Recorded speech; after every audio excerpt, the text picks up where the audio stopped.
So, I know the vast majority of you are taking action on policy, but some are not, and some don't know all the options out there. So the purpose of my talk is to kind of give you a bit of an overview and ways to connect. So why do we need to focus on policy? Well, let's look at Germany. I like starting with a positive story. Germany is a very positive story. As of 2 years ago, they got 25% of their energy, their electricity, from renewables. Last summer, they got 50% of their energy from renewables. It's great. It's absolutely great. Because they put in so much solar, they brought the cost of solar panels down because of the high demand. They were part of that process. And they lowered their CO2 emissions in 2011 to 2013 in spite of closing 8 nuclear power reactors when they finished their study about leukemia and nuclear reactors. How did they do that? Do you think they were just more efficient than the rest of us? Or that they just got it? That everybody really wanted to put solar panels on their house, like some of you and I have. They did it through policy. They did it because they said that we will pay you, German citizen, and German co-op, and German farmer, for the energy you produce on your farm or your roof or your co-op at a fixed rate as a feed-in tariff. So 50% of the renewables are actually owned by citizen groups, by farmers, by energy cooperatives who have control over that and continue to produce energy. They also produced 400,000 jobs. Now they also put a tax on electricity. So they actually have a disincentive for people to leave the lights on or not buy the most efficient brand because it's a little more expensive. So they have policies that tell people through the market, we will support you for doing green energy and we'll charge you some more if you use too much. So what did their emissions do? Well, funny thing, they went down. So they're the orange line on the bottom. 1990 is the levels that you'll notice that when Jonathan had the slide up about the goals, that U.S. said, well, we're only going to lower our carbon footprint based on 2005 levels instead of 1990 levels. So the U.S. is on the top, the U.K. is the purple, and Germany is the red there. Now, they didn't do everything perfect. So in the last 2 years, at least in 2014, their emissions went up. And their emissions went up because they didn't say no to coal. The energy companies, the big companies, still had coal-burning power plants. And other countries wanted electricity, and they wanted it cheaper because natural gas prices had markedly spiked. And so because the electricity was produced in Germany, it went to that country, and their emissions actually went up. So they need to say no to coal, just like we do. So what does the Lancet say?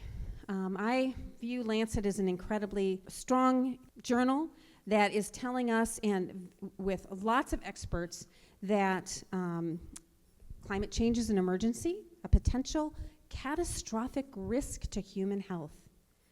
But as Jonathan said this morning, it could be the greatest global health opportunity that we have by cutting other pollutants.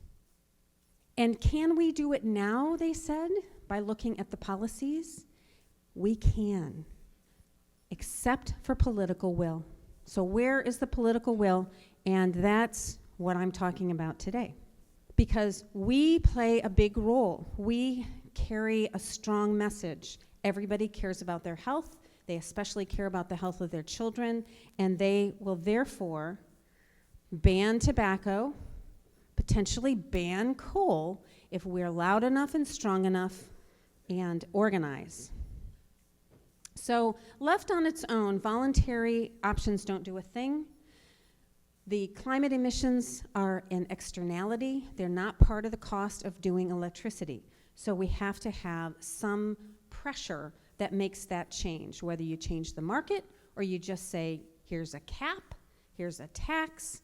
So there's a variety of ways of doing that, and those are listed here. I'm not going to go in depth in those. Every policy has to be evaluated based on its effectiveness for the environment, effectiveness economically, whether we can administrate it. Is it so complicated that nobody's going to get it, like the Affordable Care Act in Oregon, where no one could sign up online? Is it equitable? Does it put the right incentives where we want it so that people are helped and not harmed?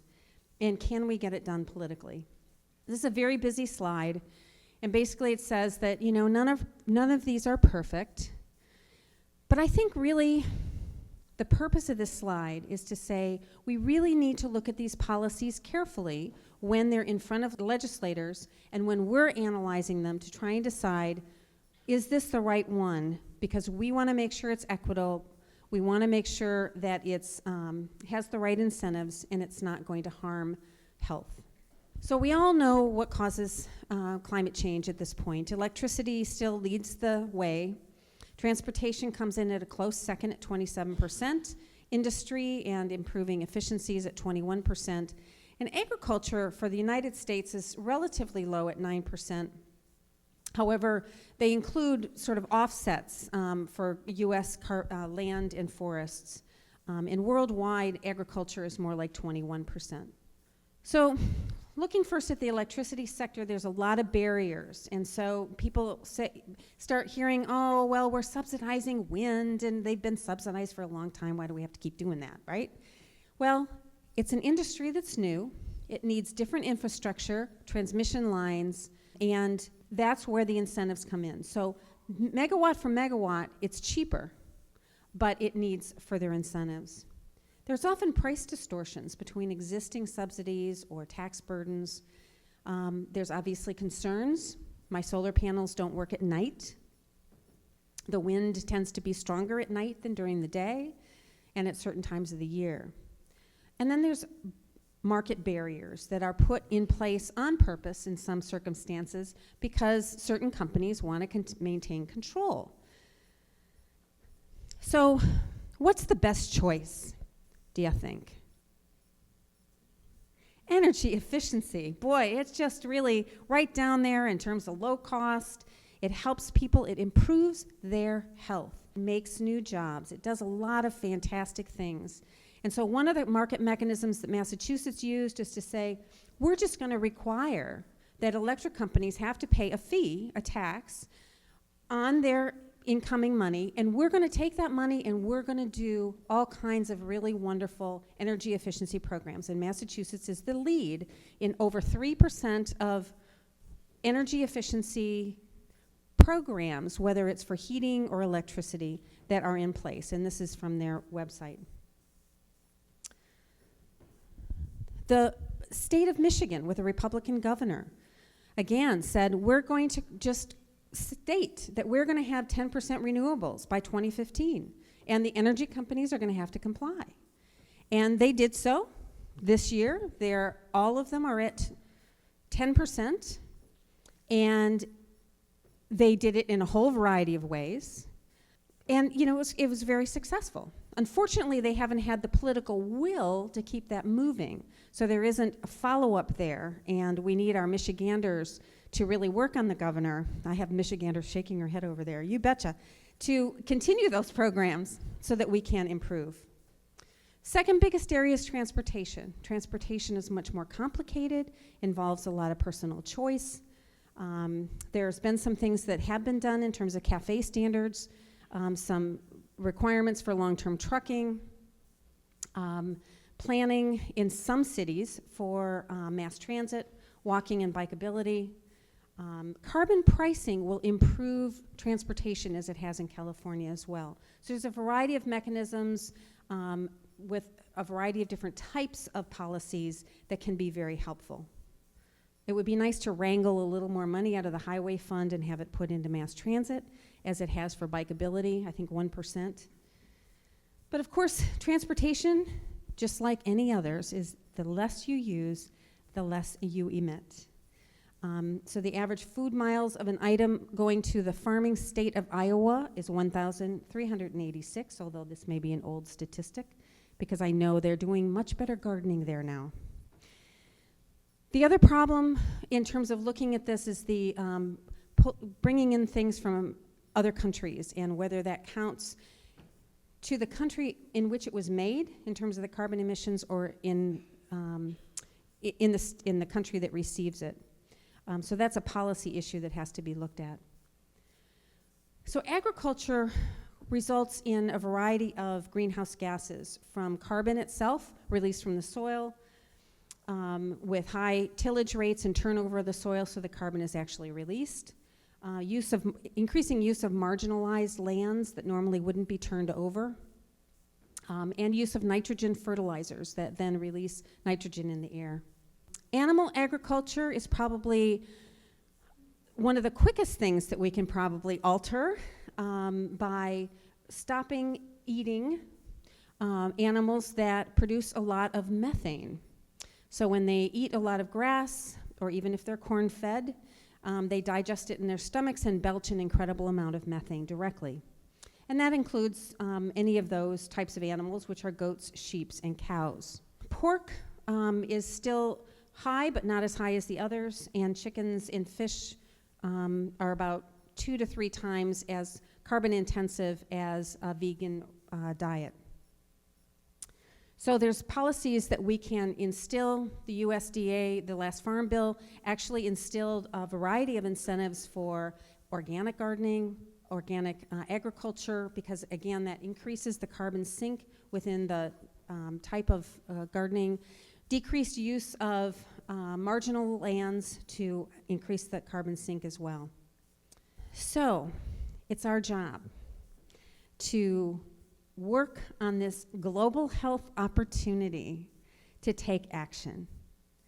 So how many people have clicked on an email to do something? Almost everybody. All right. And how many people have called their federal legislator? Good. How many people have written a letter to the editor? Fantastic. Okay, so you guys are all on it. So we have personal choices. We have organizational choices where people can go into their organization and help move policy there. And Gary's session this afternoon will go into that. We have locations within cities, states, and federal areas to work on a whole variety of things, because we are the voice and we have to use it. We're very believable. We are natural educators. We can use metaphors to explain things. We can translate complicated scientific information. And all the wonderful sponsors of this event and the organizers of this event have ways for you to plug in. So Physicians for Social Responsibility works at the national level. We have an e-alert. We work on those types of issues. We work at the state level where we have chapters. We work at the city level. These other organizations that are organizers and co-sponsors do the same. So Healthcare Without Harm works in the policy arena for hospital systems. Alliance of Nurses for Healthy Environments works on very similar issues to PSR. Trust for America's Health, American Lung Association, you've all heard these folks who are organizing around climate change. There's also opportunities within associations. So other co-sponsors, the American Psychological Association and Psychiatric Association, Climate for Health, which is a program in Eco-America, Union of Concerned Scientists, who we'll hear from in a moment, and Moms Clean Air Force. We want to partner with all these organizations to take actions.